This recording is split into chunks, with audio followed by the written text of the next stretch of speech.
Dans une casserole, je réunis le sucre et l'eau pour réaliser mon caramel.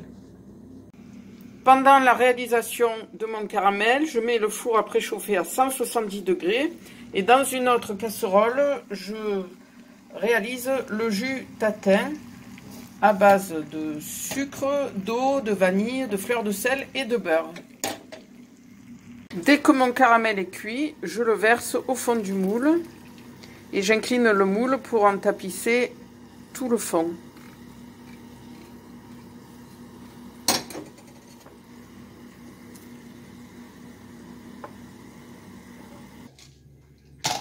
À l'aide d'une mandoline, je détaille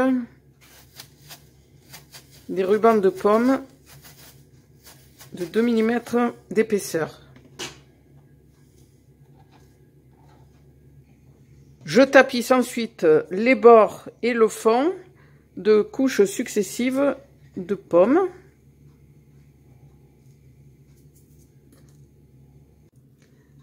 J'arrose maintenant avec le jus tatin en prenant soin que le jus passe entre toutes les couches de pommes.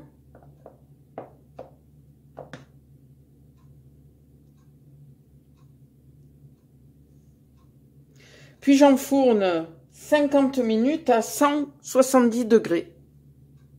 Une fois mes pommes cuites, je les laisse tiédir, puis je place par-dessus un papier cuisson, une planche et je place par-dessus un poêle. Je laisse refroidir et puis je place au réfrigérateur pendant une nuit. Pour ma pâte à streusel, je réunis dans un saladier tous les ingrédients et je mélange du bout des doigts comme pour former un crumble.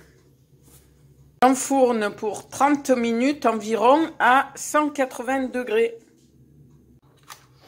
Le lendemain, je retire les pois de mes pommes et je place au congélateur 40 minutes. Je récupère ma pâte feuilletée inversée et je l'étale en un rectangle de 12 cm par 28 sur une épaisseur d'un demi-centimètre. Je place mon rectangle sur une plaque de cuisson et je mets au réfrigérateur 30 minutes. Le temps que mon four chauffe à 180 degrés. Je sors ma pâte du réfrigérateur, je pose par-dessus une autre plaque et j'enfourne pour 18 minutes à 180 degrés. Je saupoudre cette brioche de sucre glace et je la remets au four pour 2 minutes à 140 degrés. J'ai transféré ma pâte sur mon plat de présentation. Maintenant, je place 5 à 6 minutes ma terrine de pommes dans mon four à 150 degrés. Je mets une planche sur mon moule et je retourne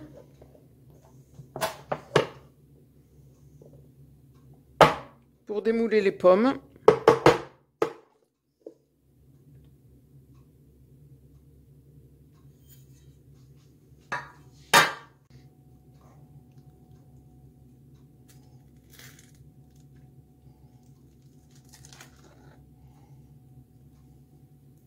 Et je termine en disposant tout autour le streusel que j'ai saupoudré de sucre glace.